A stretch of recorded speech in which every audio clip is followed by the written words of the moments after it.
Hi, Cancer. Welcome back to the Astrology 33 channel. This is your May 2026 tarot reading. Thank you to those of you who have liked, viewed, shared, and subscribed to the channel. I appreciate all of that. For those of you new to the channel, as far as what we have in front of us, it's a 12-card spread, with each card representing a different house of the zodiac. Starting with your sign, Cancer, as the first house, all the way through to Gemini, representing the 12th house. When we get through all that, we'll pull an oracle card as well for some additional insight. And as far as the main tarot decks being used, the main decks being used this month, for the main tarot, we have the Brady Tarot, and for the Oracle deck, we'll be using the Wisdom Oracle. And we're actually going to start the reading off by rolling those astrology items we have in front of us to get an idea of where your folks should be as far as that goes. All right, we have Capricorn. So Capricorn's actually your 7th house of partnerships, relationships, and contracts. Astrologically speaking, that area of the zodiac's a little quiet right now, but could just be saying you have a focus on that area of life nonetheless. We have 12. So 12th house energy for you guys is Gemini. And I mean, really, there's going to be quite a bit going on in Gemini. On the 20th of May, of course, we'll have the sun go there. That's the most obvious one. But we have Uranus about to go back into Gemini. Venus pretty much just arrived there. Let's see. Mercury's going to be there around the middle of May. And yeah, I think that's it. I mean, don't get me wrong, that's plenty. But so yeah, that would make sense, at least all that energy lighting up your 12th house to see this come up as an area of focus. And in general, 12th house points to mental health, blind spots, and spirituality. And we have the North Node. So the North Node is currently in Pisces. It's going to be wrapping up its transit there during the summer in the Northern Hemisphere, or winter for those of you in the Southern Hemisphere. But Pisces for you guys is actually your 9th house, and 9th house in general points to philosophy, higher learning, and foreign affairs. So you could have been going through some growth around those areas of life for sure over the past year and a half, let's say. But we'll keep all that in mind as we go through the main spread. So for the first house, representing personality, self-awareness, and appearance, we have finality.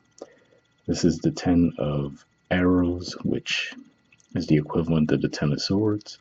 So yeah, so to see this coming up in your first house, especially given that for you guys, this energy representing Gemini would really be your 12th house.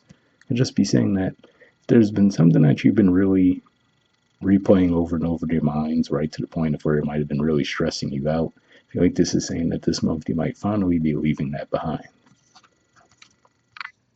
Now, that's not to downplay, right? If we take the artwork at face value, it might be a painful process for you to finally leave it behind, or at the very least, that process in general has been painful, but it looks like there's going to be some release around that this month. All right, so for the second house, which points primarily to possession, self-worth, finances, we have Mother of Arrows. So this is the equivalent of the Queen of Swords. So to see this here, this is Libran energy, which for you guys is 4th house. So could just be saying on the one hand, might be taking on a little bit more of an intellectual spin when it comes to your finances this month. But also I feel like this is saying, you're going to be interested in reaching deals where you feel like there's a win-win, right? So, it's not about just pulling one over on someone or someone trying to get the upper hand on you. It looks like you'll be ultimately looking for these types of dynamics where both parties will feel like they came away with something positive from the situation.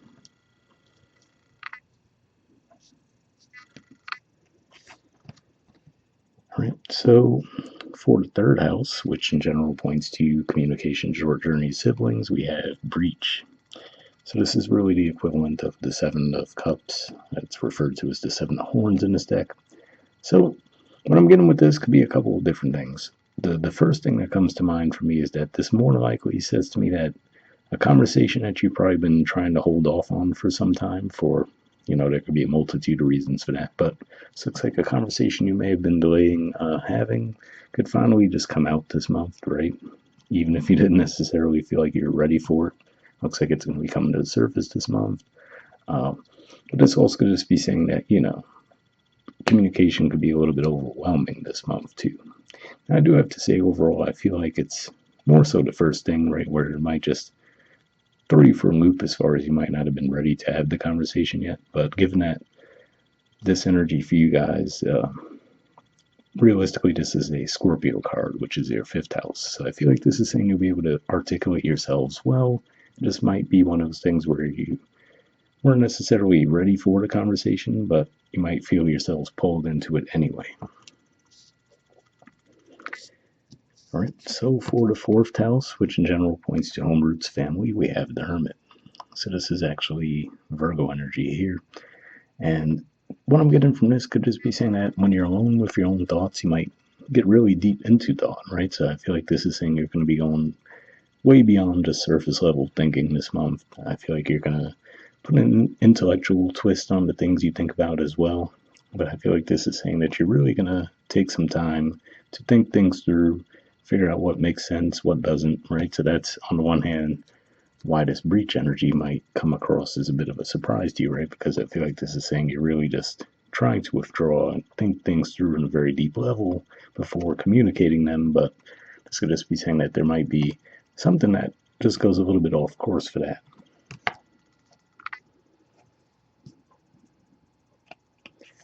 All right, so for the fifth house, which points to romance, creativity, and children, we have passage. So this is the six of arrows, typically the six of swords in a lot of decks, but seeing this here, especially that it's related to romance, creativity, I feel like this is saying if there's been some wounding around that, right? Like maybe you felt like you struggled with your creativity, for example. There's going to be a full moon in your fifth house right at the start of May on May 1st. So could be pointing to that as maybe a time when you might start to feel that blockage release for you guys. And then if this is around romance too, maybe if there's been some beliefs that you've held around romance that might have been hindering you in some way. I feel like this is saying that this month you might finally be ready to leave those limiting thoughts behind.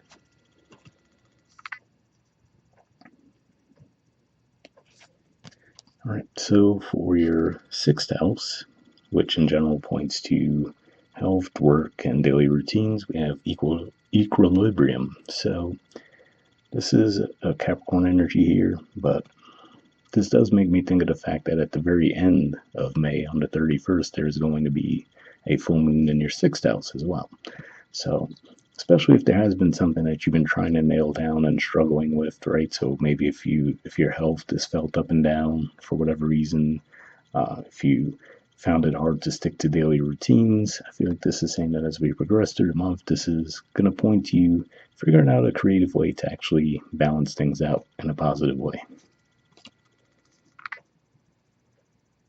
All right, so for your seventh house, which we saw come up with the dice as well, we have happiness. So this is the Six of Horns, equivalent of the Six of Cups in traditional tarot. So yeah, so to see this here, to me, now of course with the six, we tend to think of maybe situations from the past coming back around. So that certainly can be the case for some of you. It doesn't necessarily have to be that, right? Because rather than thinking of it as, oh, this long lost love coming back into your lives, right? It could also just be saying that maybe if there was a lack of a spark within your relationships, right? Or if things felt a little bit off kilter around a relationship that you're already in, it could just be saying that the happiness could be restored there too. So either way, definitely a positive energy to see. And of course, doesn't necessarily have to only point to romantic connections either. It could also be with partnerships that you could be making, even let's say a business sense. So either way, this looks like definitely a positive energy to see. And yeah, I do feel like for the majority of you, there will be some tie to the past around.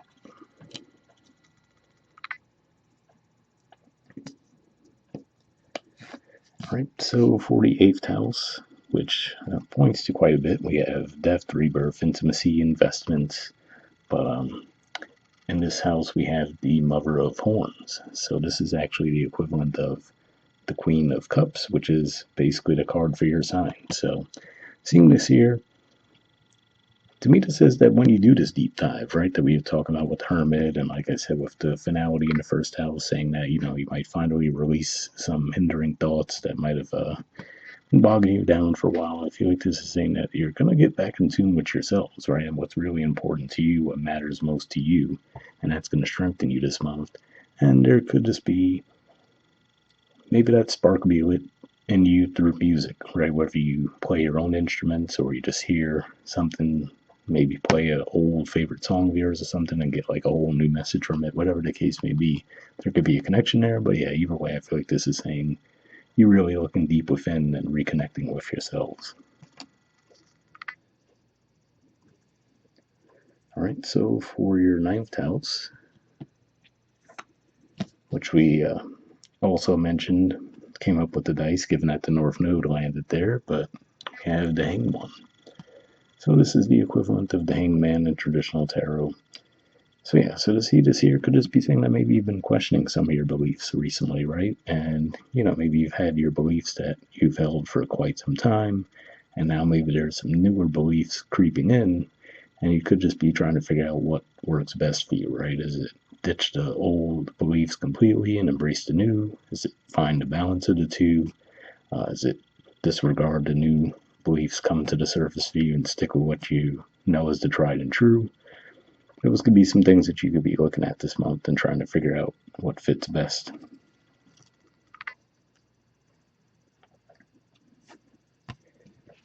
All right, so for your 10th house, which points to career and social status, we have the Chariot. So this is actually the major arcana card for your sign.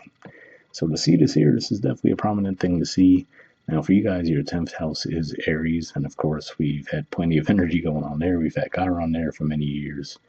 More recently, we had Neptune return there along with Saturn. And then, of course, naturally, it wasn't too long ago when we had the sun move through there, right? So there's been plenty of things going through there. We still currently have Mercury in Aries, so plenty of stuff buzzing through there. Mars is going to be there until around the middle of May. So there's been a lot of energy cruising through your 10th house. But I feel like this is saying ultimately those sparks that those transits might have lit are going to carry themselves on this month. And I feel like now you might actually start to feel like you're getting momentum. So if it felt a little bit disjointed, right, like we said with the equilibrium, trying to find a balance around things, I feel like this is saying now you're going to feel like things are actually starting to gain momentum in a positive way.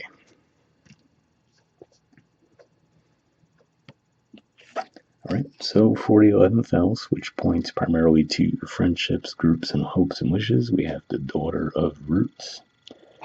So this is the equivalent of the Page of Pentacles. So to see this here, I like this is saying maybe you could be interacting with new groups, right? Maybe you're, especially like, let's say if your beliefs are changing somewhat, maybe you're starting to move in different crowds now. If your career is starting to take off, right? Maybe you're interacting with different people within your workplace, whatever the case may be. I like this is saying there's going to be an energy where you feel like these connections can be connections that are here to stay for the long haul. And obviously that would be a positive thing, but they might still feel like there's an energy of newness around them. Yeah, so so it's an interesting dynamic, right? Where you're like, okay, even if these are brand new people coming into your lives, so you feel like, okay, I still have to get to know them. There's going to be, I feel like this underlying feeling that you have that, but even though I'm just getting to know them, I have the feeling that we're going to have continued connection for a long time. And we saw 12th house come up with your dice as well. And as far as your card for the 12th house, we have Union. So this is the Two of Horns, equivalent of the Two of Cups, which is a Cancerian energy, actually. So to see this here in the 12th house, which I think I mentioned earlier when we did roll the dice, that would be primarily about mental health, blind spots, spirituality. So to see this here, I feel like this is saying you're more likely going to find that balance there too, right? So if there, and then I can see how that connects with what we were talking about, right? With the 10 of Swords or 10 of Arrows in this deck. With that release, right? There's been things you've been stuck in your head about, maybe some darker thoughts, right? Looks like those are going to be alleviating themselves for you guys over the month. And this could also just be due to you maybe crossing paths with someone where you feel like you found an equal, right? Or maybe there's a viewpoint that you might hear someone speak that you're like, wow, okay, that really resonates with me deeply, right? And you might feel like, okay, maybe if you felt alone in certain beliefs, right, to hear someone else say it could, I don't want to use the term validate because that could have a negative connotation in some ways, especially in today's society. But it's one of those things where, like, okay, cool, not imagining things, right? There are other people out there who see things the way I'm seeing them, and then that could give you confidence. All right, so from the bottom of the deck, we have scarcity. So this is basically the Five of Roots, the equivalent of the Five of Pentacles. It is a Taurus energy.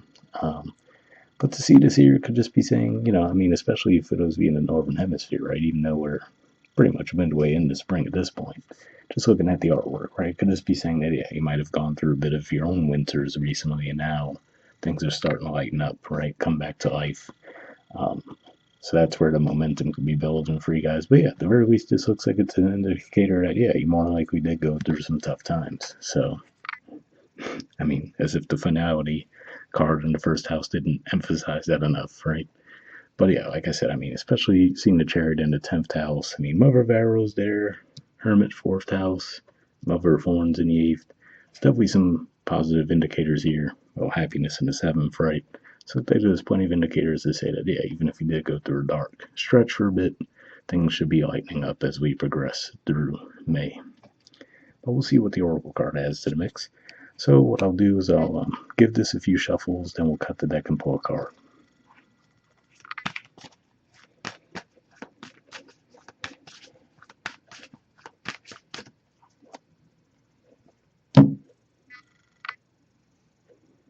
All right, we'll take this card here. Let me get this out of the way, and we'll see what you got. All right, we have Time for a Nap. There's the artwork, and the number is 24. So we'll see what it has to say.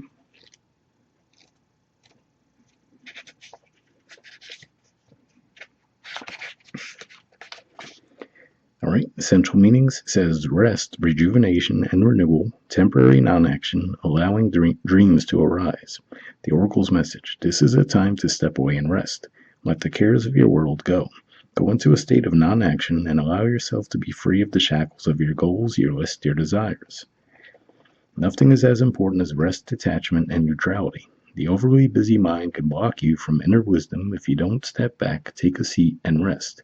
Be willing to let dreams surface and let ideas float through you, absent any force or conscious direction, as you observe without engagement now. So yeah, that energy there definitely made me think of the lightness of, like we said, with the finality, right? Of finally releasing something that may have been burdening you for quite some time. Then we see the lightness of the bird there with passage, right? So definitely looks like you guys could be releasing some heavier energies this month. The relationship message says, when it comes to matters at heart, don't make any plans right now. If you're not partnered, it's good to take this time out to get to know yourself. If you're involved with someone, relax and just be with your partner. This is going to be an uneventful moment in time. Don't force anything now. Allow things to flow naturally, and a beautiful renewal will take place all by itself. Patience is the key to your heart's desire right now. Withdraw from action in your relationship and give it a rest so that your love and connection can become rejuvenated. So that's an interesting message there as well, because that could be another energy that we see with passage, right? Which, if you're overburdening yourselves on being perfect, right, around your relationship and trying to overdo in that area, could just be saying that as you embrace the lighter energy of, like, okay, you know what, I'm just going to go with the flow, that could actually improve the situation as well. All right, and the prosperity message says, this is a great time to take a break from your busy schedule and allow yourself the opportunity to step back. Your plans are meant to be put on ice. Your goals can wait. Dream, imagine, and let go of attachments to any outcome now. Meditate and take a holiday if you can. Things will speed up soon enough. After a break, you may want to make some changes. Epiphanies have an amazing way of arising when you take your focus off your to-do list and allow yourself to rest. So definitely a great message there as well, and that could be pointing to what we see with the Hermit energy in the 4th house, right? Which is to say that as you do take some time to withdraw, just be alone with your thoughts, that could actually bring some clear blockages for you guys and bring some creative ideas your way as far as finances go. But yeah, so hopefully that resonated with you guys, and we'll wrap it there. All right.